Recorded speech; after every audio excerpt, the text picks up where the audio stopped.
ರಂಜಿತಾ ದುನಿಯಾಗೆ ಸ್ವಾಗತ. ನಾನಿವತ್ತು ಈ ವಿಡಿಯೋದಲ್ಲಿ IVF ಟ್ರೀಟ್ಮೆಂಟ್ ಮಾಡೋದಕ್ಕಿಂತ ಮುಂಚೆ ಒಂದು ಸೆಕೆಂಡ್ ಒಪಿನಿಯನ್ ತೊಗೊಳ್ಳೋದು ತುಂಬಾ ಮುಖ್ಯ ಅಂತ ಹೇಳ್ತಾರೆ. ಯಾಕೆಂತಂದರೆ IVF ಅನ್ನೋದು ಕ್ರೂಷಿಯಲ್ ಆರ್ ಕ್ರಿಟಿಕಲ್ ಟ್ರೀಟ್ಮೆಂಟ್ ಅಂತಲೇ ಹೇಳ್ಬೋದು. ಇದರಲ್ಲಿ ನಿಮ್ಮ ಫಿಸಿಕಲಿ ಮೆಂಟಲಿ ತುಂಬ ಸ್ಟ್ರಾಂಗ್ ಆಗಿರಬೇಕಾಗುತ್ತೆ.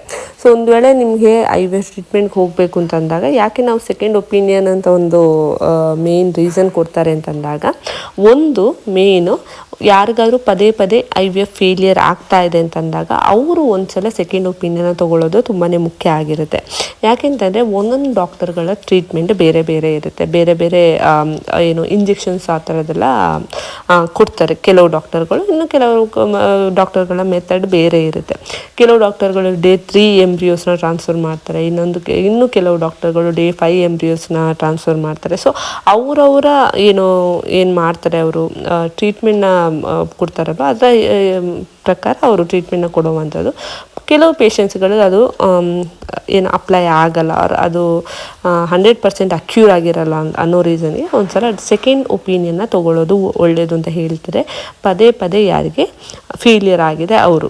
ಸೊ ಅದ್ರ ಜೊತೆಗೆ ನೀವು ಕ್ಲಿನಿಕ್ನ ಸೆಲೆಕ್ಟ್ ಮಾಡಬೇಕು ಅಂದರೆ ಒಂದು ಕ್ಲಿನಿಕಲ್ಲಿ ನಮಗೇನು ಹೈ ಟೆಕ್ ಫೆಸಿಲಿಟಿ ಅಂತ ಏನು ಹೇಳ್ತೀವಿ ಅದು ಇನ್ನೊಂದು ಕ್ಲಿನಿಕಲ್ಲಿ ಇರೋದಿಲ್ಲ. ಸೊ ಹಾಗಾಗಿ ಬ್ಯಾಕ್ಗ್ರೌಂಡ್ ರಿಸರ್ಚ್ ಮಾಡಿಕೊಂಡು ಯಾವ ಡಾಕ್ಟರಲ್ಲಿ IVF ಸಕ್ಸಸ್ ರೇಟ್ ಯಾರಲ್ಲಿ ಹೈ ಇದೆ, ಆರ್ ಹೈ ಟೆಕ್ನಾಲಜಿ ಇರೋ ಹಾಸ್ಪಿಟಲ್ ಅವ್ರ ಕ್ಲಿನಿಕ್ನ ನಾವು ಬಳಸೋದ್ರಿಂದ ನಮ್ಮ ಸಕ್ಸಸ್ ರೇಟ್ ಜಾಸ್ತಿ ಆಗುತ್ತೆ ಹೇಳ್ಬೋದು. ಆ್ಯಂಡ್ ಪದೇ ಕಂಟಿನ್ಯೂಸ್ ಆಗಿ ಯಾರು IVF ಮಾಡ್ತಾ ಇದ್ದಾರೆ ನೋಡಿ ಅಂಥ ಡಾಕ್ಟರ್ನ ನಾವು ಚೂಸ್ ಮಾಡೋದು ಒಳ್ಳೆಯದು. ಯಾಕೆಂದರೆ ಅವರಿಗೆ ಕಂಟಿನ್ಯೂಸ್ ಆಗಿ ಏನು ಪ್ರಾಬ್ಲಮ್ ಆಗ್ತಾ ಇದೆ ಪೇಷಂಟ್ಸಲ್ಲಿ ಅಂತ ಮ್ಯಾಕ್ಸಿಮಮ್ ಪೇಷಂಟ್ಸ್ನ ಅವ್ರು ನೋಡಿರ್ತಾರೆ. ಸೊ ಅವ್ರಿಗೂ ಒಂದು ಒಪಿನಿಯನ್ ಇರುತ್ತೆ. ಇದರಿಂದಾಗಿ ಅವ್ರಿಗೆ ಸಕ್ಸಸ್ ರೇಟ್ ಜಾಸ್ತಿ ಇರೋದ್ರಿಂದ ಸೊ ನಮ್ಮ ಪಾಸಿಬಿಲಿಟಿ IVF ಪಾಸಿಬಿಲಿಟಿ ಸಕ್ಸಸ್ ಜಾಸ್ತಿ ಆಗುತ್ತೆ ಅಂತಲೇ ಹೇಳ್ಬೋದು. ಇದು ಒಂದು ರೀಸನ್ಗೆ. ಎರಡನೇ ರೀಸನ್ಗೆ, ಸೊ ಒಂದು ವೇಳೆ ನೀವು ಒಂದು ಹಾಸ್ಪಿಟಲ್ಗೆ IVF ಹೋಗ್ತಿದ್ದೀರಾ ಅಂತಂದಾಗ ಅದು ನಿಮಗೆ ಸ್ಟ್ರೆಸ್ ಆಗಬಾರ್ದು. ಮೇಯ್ನಾಗಿ ನಾನು ಆಲ್ರೆಡಿ ಹೇಳ್ದಂಗೆ ಫಿಸಿಕಲಿ ಮತ್ತು ಮೆಂಟಲಿ ಸ್ಟ್ರಾಂಗ್ ಆಗಿರಬೇಕು. ಒಂದು ವೇಳೆ ತುಂಬ ದೂರ ಇದೆ ಅಂತಂದಾಗ, ಟ್ರೀಟ್ಮೆಂಟ್ ಇದೆ ಅಂತಂದಾಗ ನಿಮಗೆ ಬರ್ಡನ್ ಆಗೋ ಚಾನ್ಸಸ್ ಇರುತ್ತೆ, ಸ್ಟ್ರೆಸ್ ಆಗೋ ಚಾನ್ಸಸ್ ಇರುತ್ತೆ. ಸೊ ಆವಾಗ ನಿಯರೆಸ್ಟ್ ಡಾಕ್ಟರ್ನ, ನಿಮ್ಮ ಹತ್ತಿರ ಇರೋ ಕ್ಲಿನಿಕ್ನ ನೋಡಿಕೊಂಡು ಸೆಕೆಂಡ್ ಒಪಿನಿಯನ್ನ ತೊಗೊಳ್ಳಿ. ತುಂಬ ದೂರ ಇದೆ, ನೀವು ಟ್ರೀಟ್ಮೆಂಟ್ನ ತೊಗೋತಿದ್ದೀರಾ ಅಂತಂದರೆ ಅದು ಪ್ರಾಬ್ಲಮ್ ಆಗುತ್ತೆ ಅಂತಲೇ ಹೇಳ್ಬೋದು. ಸೊ ಹಾಗಾಗಿ ಅದನ್ನ ಅವಾಯ್ಡ್ ಮಾಡೋದಕ್ಕೆ ನೀವು ಸೆಕೆಂಡ್ ಒಪಿನಿಯನ್ ತೊಗೊಳ್ಬೋದು. ಅದಾದಮೇಲೆ ನಿಮಗೆ ಕೆಲವೊಂದ್ಸಲ ಡಾಕ್ಟರ್ಗಳು ಏನು ಮಾಡ್ತಾರೆ ಗೊತ್ತಾ, ಈ ನ್ಯಾಚುರಲ್ ಆಗಿ ಪ್ರೆಗ್ನೆನ್ಸಿ ಆಗೋ ಚಾನ್ಸಸ್ ಇದ್ರೂ IVFನ ಸಜೆಷನ್ ಮಾಡ್ತಾರೆ.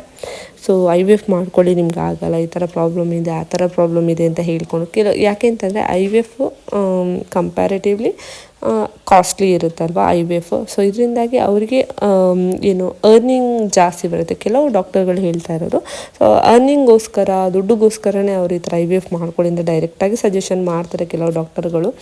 ಬಟ್ ಇನ್ನು ಕೆಲವು ಡಾಕ್ಟರ್ಗಳು ಕರೆಕ್ಟಾಗಿ ನಮ್ಮ ರಿಸಲ್ಟ್ನ ನೋಡಿಕೊಂಡು ಆಮೇಲೆ ಫೈನಲ್ ಆಗಿ ಡಿಸೈಡ್ ಮಾಡೋವಂಥ IVF ಮಾಡಬೇಕಾ ಬೇಡವಾ, ಇಲ್ಲಾಂದರೆ ನ್ಯಾಚುರಲಾಗಿ ಕನ್ಸೀವ್ ಆಗೋ ಚಾನ್ಸಸ್ ಇರುತ್ತಾ, ನಮ್ಮ ಏಜ್ನ ನೋಡಿಕೊಂಡು ಟೆಸ್ಟ್ನ ನೋಡಿಕೊಂಡು ಈ ಥರ ಸಜೆಷನ್ ಮಾಡೋವಂಥದ್ದು.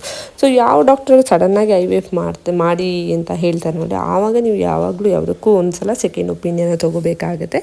ಸೊ ಅವ್ರಿಗೆ ನಮ್ಮ ರಿಪೋರ್ಟ್ನ ತೋರಿಸ್ಕೊಂಡು ನ್ಯಾಚುರಲಾಗಿ ಆಗುತ್ತೆ ಅಂತಂದರೆ ನ್ಯಾಚುರಲಾಗಿ ಟ್ರೈ ಮಾಡ್ಬೋದು. ಇಲ್ಲಾಂದರೆ IUIನೂ ಮಾಡ್ಬೋದು. IUI ಮಾಡೋದ್ರಿಂದನೂ ಏನು ಪ್ರಾಬ್ಲಮ್ ಆಗಲ್ಲ. ಸೊ ಬಟ್ IVF ಮಾಡೋದ್ರಿಂದಾಗಿ ನಾವು ಮೆಂಟಲಿ ಫಿಸಿಕಲಿ ನಾವು ಸ್ಟ್ರಾಂಗ್ ಆಗಿರ್ಬೇಕಾದ್ರೆ, ಯಾಕೆಂತಂದರೆ ತುಂಬ ಇಂಜೆಕ್ಷನ್ಸು ಏನು ಹೇಳ್ತಾರೆ, ಆಮೇಲೆ ಡೆಡಿಕೇಶನ್ಸು, ಆಮೇಲೆ ರೆಸ್ಟ್ ತುಂಬಾ ಮುಖ್ಯ ಆಗಿರುತ್ತೆ. ಅದೆಲ್ಲ ತಲೆ ಇಟ್ಕೊಂಡು ನಾವು ಸೆಕೆಂಡ್ ಒಪಿನಿಯನ್ ತೊಗೊಳ್ಳೋದು ತುಂಬಾ ಮುಖ್ಯ ಇರುತ್ತೆ IVF. ಅದರ ಜೊತೆಗೆ ನೀವು ಕ್ಲಿನಿಕ್ ಸೆಲೆಕ್ಟ್ ಮಾಡೋದು ತುಂಬಾ ಮುಖ್ಯ ಇರುತ್ತೆ, ಡಾಕ್ಟರ್ನ ಸೆಲೆಕ್ಟ್ ಮಾಡೋದು ತುಂಬಾ ಮುಖ್ಯ ಆಗಿರುತ್ತೆ. ಆಮೇಲೆ ನಿಮ್ಮ ಡಿಸ್ಟೆನ್ಸು ನೋಡ್ಕೋಬೇಕಾಗುತ್ತೆ. ಆಮೇಲೆ ಟ್ರೀಟ್ಮೆಂಟ್ಗೆ ನೀವು ಯಾವ ಥರ ರೆಡಿ ಆಗಿದ್ದೀರಾ, ಫಿಸಿಕಲಿ ಆಗಿರ್ಬೋದು, ಹೆಲ್ತ್ ವೈಸು ಆಗಿರ್ಬೋದು, ಆಮೇಲೆ ಮೆಂಟಲಿ ಆಗಿರ್ಬೋದು, ಅದು ತುಂಬಾ ಮುಖ್ಯ ಆಗಿರುತ್ತೆ. ಈವನ್ ಫಿನಾನ್ಷಿಯಲು ತುಂಬಾ ಮುಖ್ಯ ಆಗಿರುತ್ತೆ ಅಂತಲೇ ಹೇಳ್ಬೋದು. ಇದು ಇವತ್ತಿನ ವಿಡಿಯೋ. ಇದೇ ಥರ ವಿಡಿಯೋನ ಸಪೋರ್ಟ್ ಮಾಡಿ, ಲೈಕ್ ಮಾಡಿ, ಶೇರ್ ಮಾಡಿ, ಪಕ್ಕದಲ್ಲಿರೋ ಬೆಲ್ ಐಕನ್ ಪ್ರೆಸ್ ಮಾಡಿ. ಯಾಕೆಂದರೆ ನಾನು ಏನೇ ವಿಡಿಯೋ ಹಾಕೋದು ಫಸ್ಟ್ ನೋಟಿಫಿಕೇಷನ್ ಬರುತ್ತೆ. ಇದೇ ಥರ ಪ್ರೆಗ್ನೆನ್ಸಿ ವಿಡಿಯೋ ಆಗಿರ್ಬೋದು, ಹೆಲ್ತ್ ಕೇರ್ ರುಟೀನ್ ಆಗಿರ್ಬೋದು, before pregnancy, after pregnancy, baby care, ಇದೇ ಥರ ಹೆಚ್ಚಿನ ಮಾಹಿತಿನ ಚಾನಲ್ ಅಪ್ಲೋಡ್ ಮಾಡ್ತೀನಿ ಇರ್ತೀನಿ. ನಿಮ್ಮ ಸಪೋರ್ಟ್ ತುಂಬಾ ಮುಖ್ಯ. Thank you.